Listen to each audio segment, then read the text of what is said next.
Donald Trump semakin lantang menyuarakan keluarnya dari NATO dan bahkan telah memikirkan cara untuk menghukum sekutu-sekutu di Eropa yang menolak untuk terlibat dalam perang di Timur Tengah. Sehari sebelumnya telah berlangsung pertemuan antara Donald Trump dan Sekretaris Jenderal NATO, Mark Rutte, yang awalnya direncanakan sebagai kunjungan kerja biasa, namun dengan cepat berubah menjadi sesuatu yang berbeda.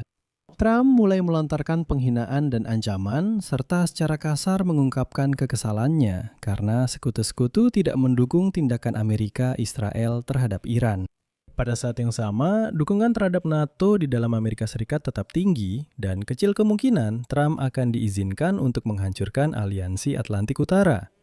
Namun, Trump tetap bisa sangat merugikan pihak Eropa. Dan inilah sumber-sumber yang mengatakan bahwa Trump telah memaparkan rencananya tentang Meksiko kepada Mark Rutte. Pembalasan terhadap pihak Eropa yang bisa sangat membantu diktator Rusia Vladimir Putin. Nama saya Alexi Peci, mari kita bahas topik ini bersama-sama. Tapi sebelum kita mulai episode ini, saya mohon dukungan Anda untuk channel YouTube ini.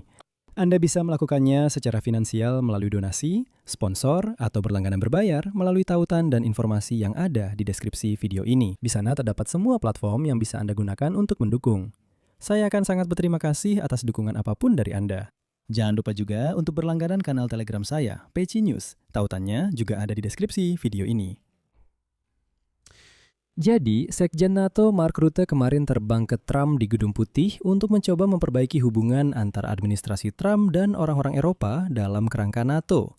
Namun, Rutte gagal. Seperti yang ditulis oleh Politico, dalam pertemuan yang penuh gejolak dengan Sekretaris Jenderal NATO Mark Rutte, Presiden Amerika Donald Trump meluapkan ketidakpuasannya terhadap sekutu-sekutu NATO, dan dia memberi isyarat bahwa dia sedang mempertimbangkan kemungkinan tindakan balasan karena, menurutnya, kurangnya dukungan terkait perang pribadinya di Iran.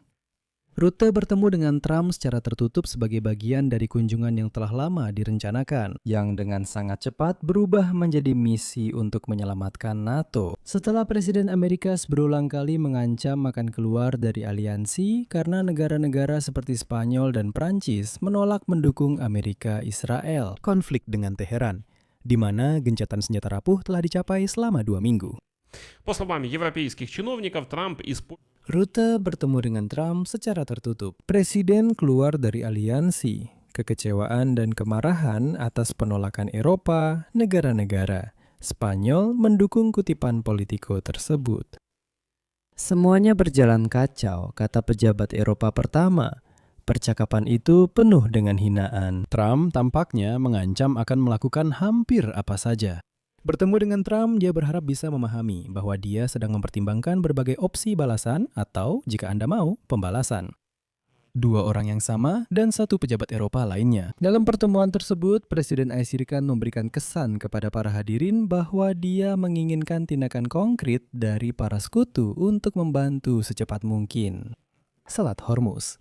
Namun, juru bicara Gedung Putih menyatakan bahwa dalam percakapan tersebut, Rutte bertemu. Presiden Amerika berulang kali mengancam akan keluar dari aliansi jika terjadi penolakan. Juru bicara Gedung Putih yang mengatakan, kutipannya, seperti yang dinyatakan oleh Presiden Trump, NATO telah diuji dan gagal. Dia tidak memiliki harapan apapun terhadap NATO pada tahap ini, dan dia tidak meminta apapun dari mereka, meskipun itu adalah fakta. Mendukung dari Selat Hormuz jauh lebih menguntungkan daripada Amerika Serikat. Di sini saya langsung beri catatan. Saya sarankan ini untuk Anda. Besok mungkin akan keluar episode tentang apa yang disebut petrodolar atau PEX dollar atau sebut saja sesuka Anda. Tapi intinya adalah bahwa Trump sebagai presiden berulang kali mengancam akan menolak yang sebenarnya lebih menguntungkan bagi orang Eropa daripada orang Amerika. Langsung saja saya katakan, itu omong kosong belaka. Karena justru berkat negara-negara seperti Spanyol, Prancis, Amerika bisa menjual minyak mereka yang melewati Selat Hormuz dengan dolar. Inilah yang memungkinkan dolar Amerika menjadi mata uang dominan di seluruh dunia. Saya akan menjelaskan kisah ini secara rinci. Jadi, saya pikir besok Rutte akan bertemu dengan Trump. Mereka tidak melakukannya secara tertutup. Dan tekan loncengnya agar Anda mendapatkan notifikasi saat episode baru keluar. Itulah sebabnya ini adalah topik yang sangat menarik. Saya akan membahasnya secara rinci untuk Anda. Presiden Amerika Serikat telah berulang kali mengancam karena penolakan. Spanyol, Prancis, Israel. Selanjutnya, Trump menyatakan bahwa NATO tidak akan bekerja jika tidak terus ditekan, tidak didorong, dan itulah yang seolah-olah sedang dia lakukan. Rute bertemu dengan Trump secara tertutup sebagai presiden berulang kali karena penolakan seperti Spanyol dan Amerika. Dari sana, pasukan Amerika ditarik.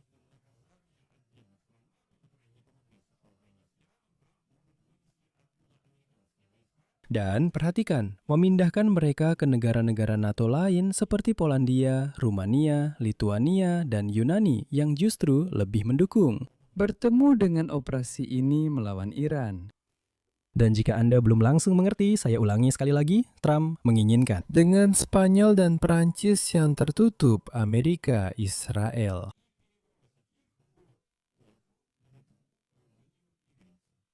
Artinya, Donald Trump ingin memindahkan pasukan dari sayap barat. Rute bertemu dengan ancaman karena penolakan.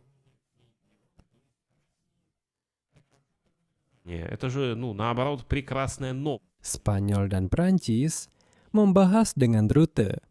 Dan jika Ryuta hanya mengiyakan Trump dan berkata, Americano, ini berita untuk Eropa. Karena paradoksnya adalah negara-negara Eropa Timur justru paling tertarik menempatkan pasukan Amerika di wilayah mereka, karena mereka berada di perbatasan dengan Rusia. Rute bertemu dengan mereka yang paling banyak mengeluarkan anggaran untuk pertahanan di NATO. Negara-negara Eropa Timur secara tertutup telah berulang kali diancam untuk mendukung.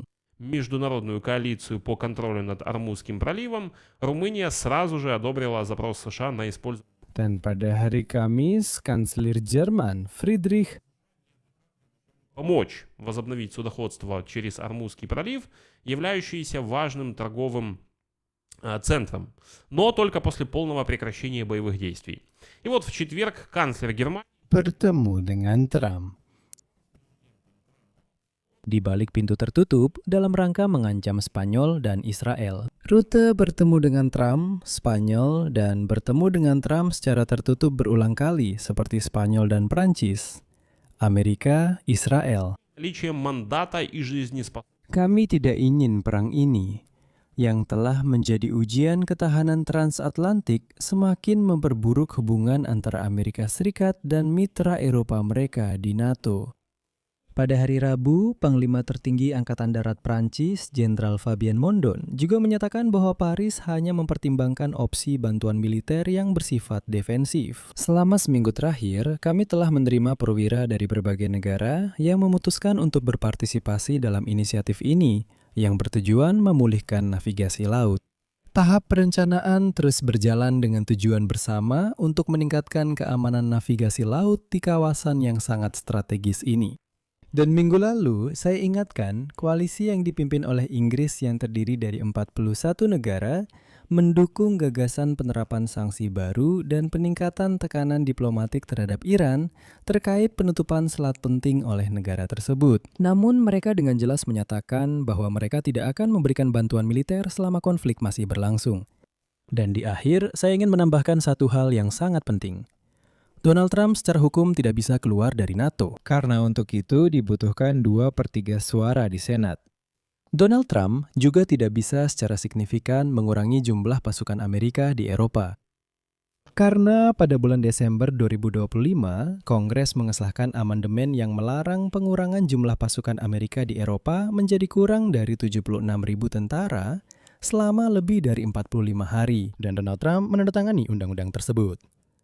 Saat ini ada 84.000 personel militer Amerika yang ditempatkan di Eropa, meskipun jumlah ini terus berubah karena rotasi. Jadi, paling jauh yang bisa dilakukan Trump hanyalah menghentakkan kaki dan memindahkan pasukan di dalam Eropa. Di sini saya akan mengakhiri dengan tanda elipsis. Tulis pendapat dan kesimpulan Anda di kolom komentar di bawah episode ini. Jangan lupa untuk berlangganan saluran, tekan lonceng, dan beri like. Jika Anda ingin mendukung kerja saluran YouTube ini, Anda bisa melakukannya secara finansial melalui donasi apapun, langganan berbayar, atau menjadi sponsor. Semua tautan dan detail tentang cara melakukannya ada di deskripsi video ini. Di sana tertulis, dukung saluran Alexi Peci. Pilihlah format yang paling nyaman untuk Anda. Saya akan sangat berterima kasih atas dukungan apapun dari Anda. Itu saja, jaga diri Anda. Sampai jumpa. Lanjutannya.